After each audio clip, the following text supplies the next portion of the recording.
care. We ask that you comfort their loved ones at this time and touch them with your loving grace. Please bless those who have been injured and grant them care. Please comfort the witnesses to this tragedy. Thank you for the efforts of all first responders, healthcare professionals, and citizens who responded and assisted the many victims. We ask for healing in this land and an end to the violence that seems to be all around us. Let us take strength from your eternal promise that you will never leave us nor forsake us. We ask this all with great humility and confidence in your most powerful name. Amen. Thank you, Chaplain Papa Cristo and Chaplain Persevering. Chief Dan Thompson.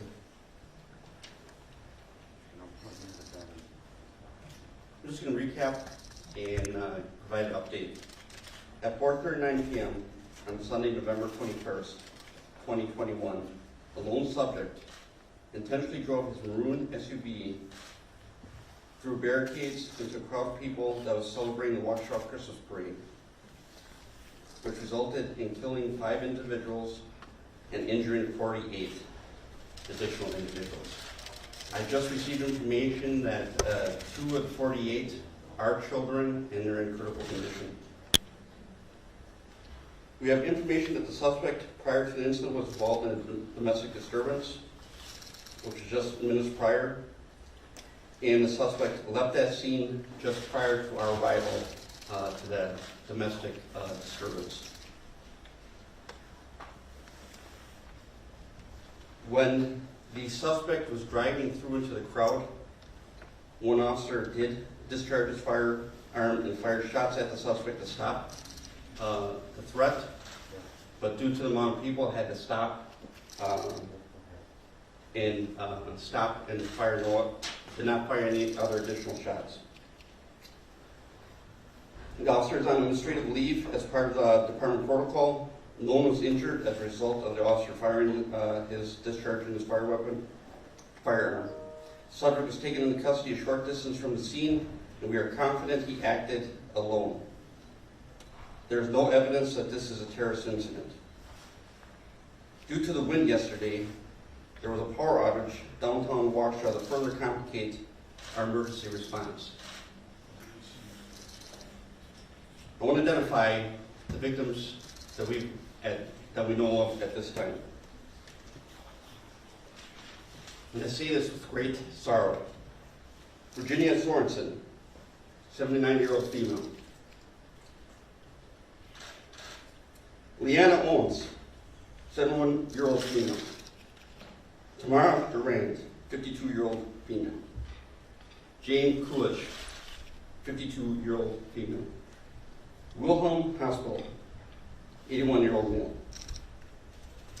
The suspect involved in this tragic incident is identified as Daryl E. Brooks, a male 39 years of age, who is a resident of City, Milwaukee. At this time, the Waukesha Police Department is referring 5 counts of first-degree intentional homicide with additional charges based on the investigation, but those will come in time. There are many roads in the downtown area were closed as investigators worked through the crime scene. Those roads have since been opened.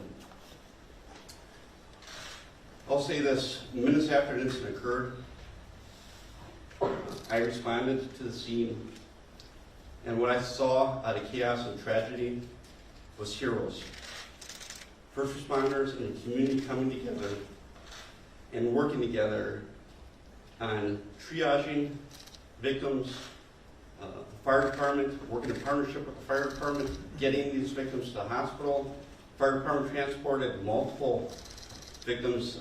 Chief Howard will talk about that. Officers picked up victims and put them in a squad and rushed them to the hospital. And citizens also picked up victims and rushed them to the hospital. There's also off-duty law enforcement, fire, and EMS personnel that were attending this event who immediately got involved and took part in saving lives. I want to thank our community partners.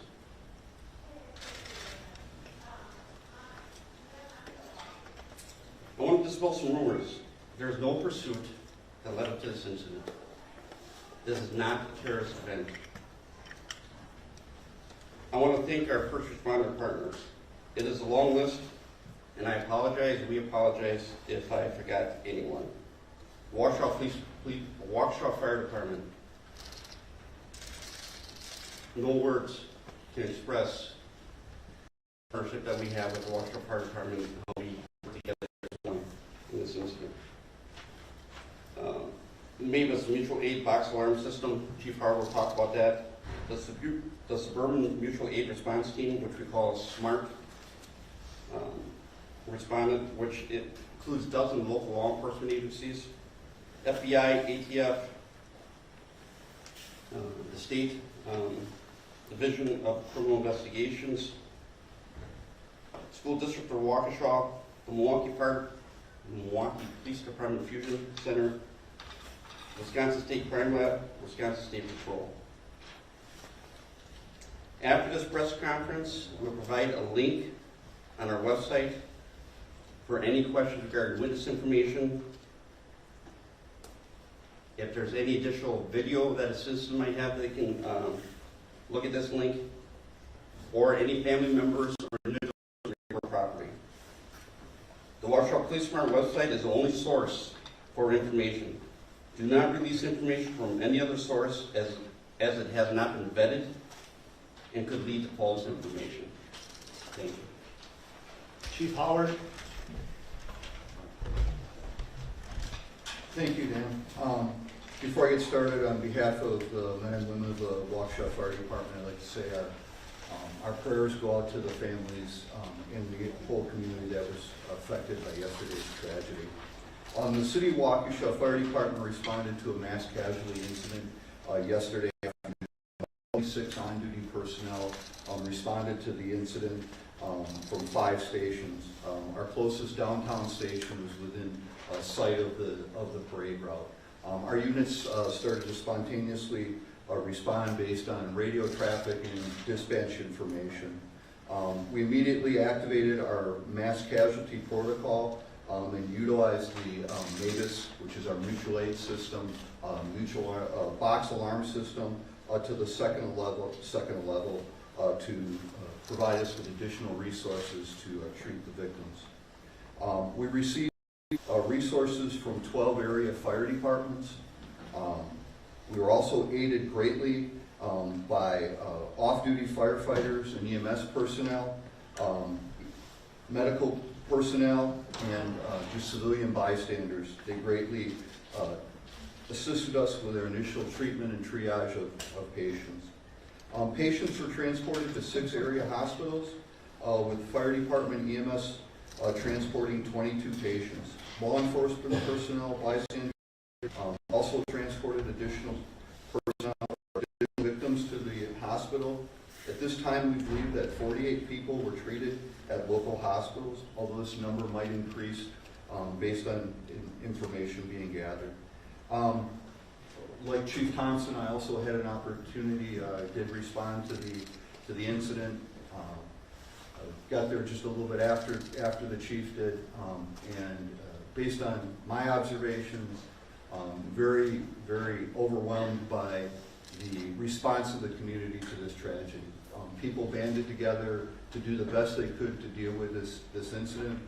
Last night, going out and visiting the fire stations and the people that responded, overwhelmingly, our personnel expressed their sincere thanks for everyone who stepped up and assisted with the treatment of the citizens that were injured. Again, our hearts go out to the families and the victims of this senseless tragedy, and we appreciate all the assistance and support that's been offered to the City of Waukesha Fire Department. Mayor Sean Riley. Thank you. Last night we experienced a senseless tragedy. Many of us were participants in the parade and witnessed these horrific actions. We are all trying to process what we experienced. Our police, firefighters, partners, and so many others sprang into action immediately last night to help the people that were injured. For those of you who do not live in Waukesha, you need to know that Waukesha is a community that helps their neighbors. Waukesha is a community that takes pride in its identity and has a wonderful spirit. Waukesha looks after each other. Waukesha enjoys its celebrations, and the entire community joins in those celebrations. We are a close community. Waukesha is a community where many of its residents have lived for generations. Waukesha is also the type of community where new residents tell their friends to move here because it is so special. Waukesha has held what can be described as a Norman Rockwell type of Christmas parade for almost 6 decades. Last night, our wonderful Waukesha parade became the scene of a horrific tragedy. Last night, that parade became a nightmare. Last night, many were severely injured. Last night, lives were lost during the middle of what should have been a celebration. Last night, many were severely injured, lost their lives, and all who were there were traumatized. We experienced a horrific tragedy. We have so much healing that needs to occur. Waukesha, though, will not be defined by the horrific events of last night. We are a community that will come together. We will help those who experience the loss of a loved one or were injured. We will work together to bring healing. The healing needs to begin now. With that in mind, I share the following. Our prayer vigil will be held tonight at 5 p.m. at Cutler Park. The Waukesha Public Library, which is immediately adjacent to it, will be closing at 4 p.m. so the public can utilize that parking lot. The downtown South Street parking ramp, which is also immediately near it, will also be open for free parking. We know that members of the community want to help out and help the victims. The Waukesha County Community Foundation and United Way of Greater Milwaukee and Waukesha County have joined together to create the United for Waukesha Community Fund. This fund will support the needs of the families impacted, and there will be a website on our page that will tell you how to access that fund. Many people witnessed traumatic events last evening. If you need to talk to someone, you can call or text 800-985-5990 to be connected to a trained caring counselor, and they're available 24/7. That number will also be on our website. Please only call 911 for true emergencies. There will be a resource center set up at Carroll University for all victims from 2 to 6 p.m. Tuesday and 9 a.m. to 1 p.m. on Wednesday. That information will be placed upon our website.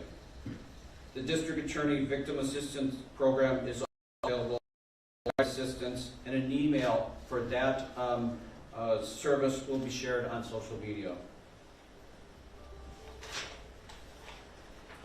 Our community needs to heal from physical injury and emotional trauma and what was taken from us by this senseless act. What we do today and the days ahead is what will define us as a city, and I know we will come together and help Waukesha heal. Thank you. Dr. Jim Siebert. Good afternoon, everyone. I am deeply saddened by yesterday's events and the tremendous impact they are having on both our school community and the larger Waukesha community. I want to begin by thanking our partners at the city and the police and fire departments for their leadership and partnership. We are focused on our kids, our staff, and our families, and making resources available to them. We stand with our community and are one of the resources for support as we navigate this tragic event. The School District of Waukesha is providing internal assistance as well as resources outside of the district to support kids, staff, and families. Should families need guidance on how to address trauma with your children, please do not hesitate to reach out to the student services staff at your child's school. We are actively dispatching additional support to our schools for staff and students. Your school administration and student services team can connect you with our crisis counseling staff in a very timely manner. School psychologists, social workers, school counselors, and community mental health providers are available and trained to support children and families in crisis today and into the future. I also want to thank our surrounding school districts, Waukesha County, our local healthcare partners, the Department of Public Instruction, and the Governor's Office for their support of the School District of Waukesha during this time. We also provided meals today from noon to 1 p.m. across the district, and we will do the same tomorrow at the following sites via their main entrance: Butler, Corning, and Les Paul Middle Schools, as well as North, South, and West High Schools.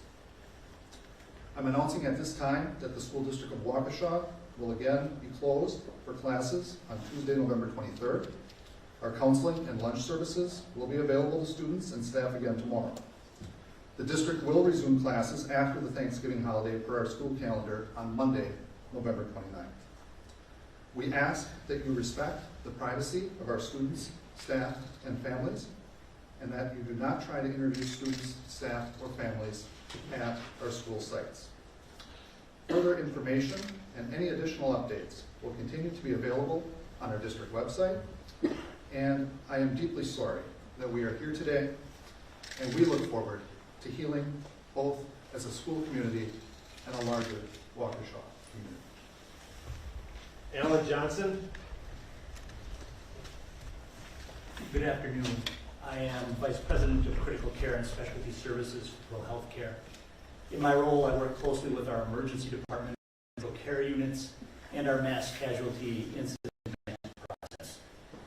I'd like to start by expressing my sympathies and those of everyone at Pro Healthcare for the victims and their families.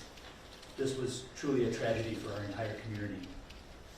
I'd like to thank all of the first responders and the others who came together to do what was required last night. All involved did outstanding work. Among the 48 victims of the parade tragedy who were transported to area hospitals, 29 arrived at Waukesha Memorial Hospital. The hospital is just blocks away from the parade route, and victims started arriving very quickly after the incident. In fact, many of Pro Healthcare's staff were attending the parade, witnessed this tragedy, and provided immediate first aid to victims. There were many children among the victims brought to Waukesha Memorial. After initial assessment, stabilization, and treatment, we transferred 11 of those to Children's of Wisconsin. 4 victims were admitted to Waukesha Memorial. They are all currently stable, and many of them will likely discharge from the hospital today. Those patients admitted included both children and adults. 12 people were treated in our emergency department and released. 1 patient presented to us and left without being seen. Sadly, one of the victims who was brought to Waukesha Memorial was pronounced dead on arrival. In addition to those who were on duty at Waukesha Memorial last night, many others rushed to the hospital to help. They included nearly every one of our emergency department physicians, countless surgeons, anesthesiologists, hospitalists, and nurses. What I saw on display last night in response to this crisis was nothing less than the highest level of professionalism. Our coordination with local fire and local EMS worked flawlessly in the face of this incident. And on behalf of Pro Healthcare, I want to thank everybody for participating. Thank you. At this time, we'll open it up for a few questions, but be mindful. I'll start with you from Channel 12. Be mindful that we're going to be limited in scope with the information that we can be released at this time due to maintaining the integrity of the investigation. Moreover, the judicial process. We want to be transparent, but we're also mindful that we're not going to compromise in any aspect of this investigation. We're dealing with 5 counts of intentional first-degree homicide here. Please be mindful of those when you ask your questions. Brett, I'm sorry, Nick. What can you tell us about the arrest? Where was he located? Was there an incident there? Was he injured? Did he say anything about what led up to this and what happened and why he kept going? There's about 5 questions in that one question, so I'm going to do my best to try to answer that. We can tell you that the investigation does not indicate that there's any type of domestic or national type of terrorism. We can tell you that there was some type of disturbance that we suspect was between the suspect and another individuals in a different location just prior to the incident. Shortly after this tragedy occurred, officers immediately identified the suspect vehicle. Shortly after that, they apprehended the suspect. The suspect had no injuries. And then after he's detained, he's taken into custody. Did he say anything about why he didn't stop? That's still ongoing. And this is a fluid investigation. What we do not want to do is jeopardize the integrity of this investigation at any point. Right now, our focus, the Waukesha Police Department's focus, the City of Waukesha's focus is the families, the victim, and due process, right? Because that's important. Brett Lemoy, Yeah, Chief, can you just elaborate? is this for the chief? Okay, go ahead. Can you just elaborate on that domestic situation? There may have been a knife involved, and did Brooks know someone in the parade? So, we have no information that Brooks knew anybody in the parade. But I will say this, we weren't able even to respond to that domestic call before it actually, so we couldn't even investigate it. So, was there initial complaint of a knife being involved? Yes. Do we know if there actually was one there? We don't know. Because we didn't even make it there. We ended up immediately responding to the crisis. 58, please, who's this for, 58? Chief, or?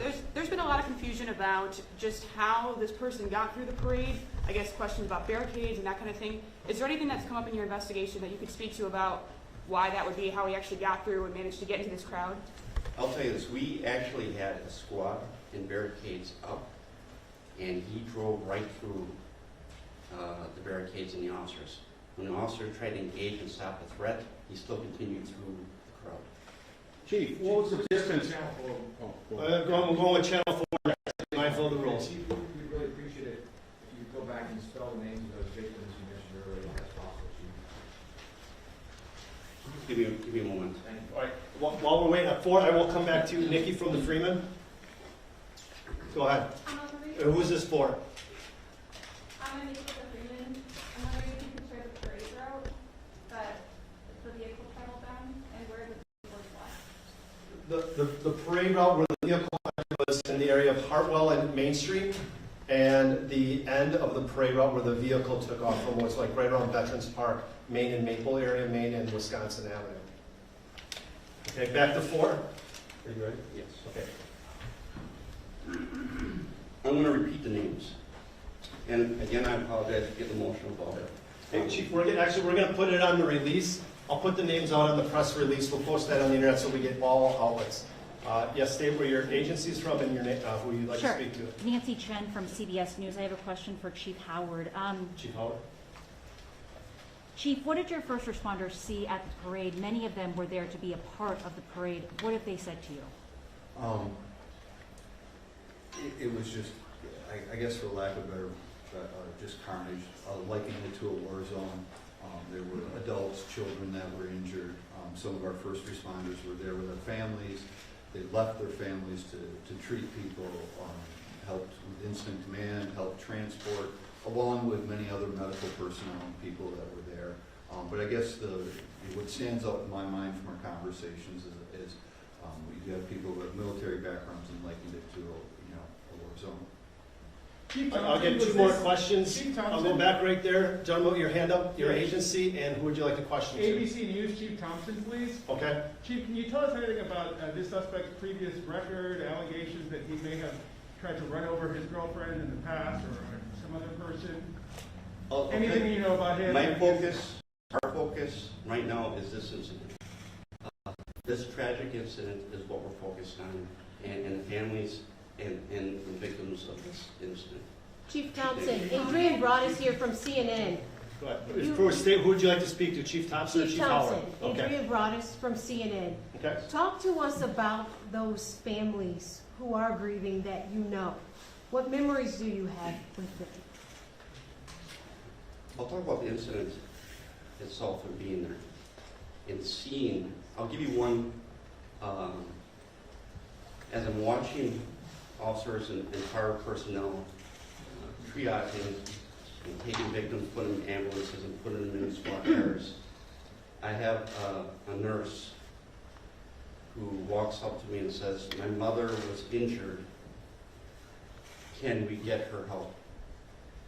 Sure enough, we helped her get her mother into a vehicle and we escorted her the vehicle out of the scene safely.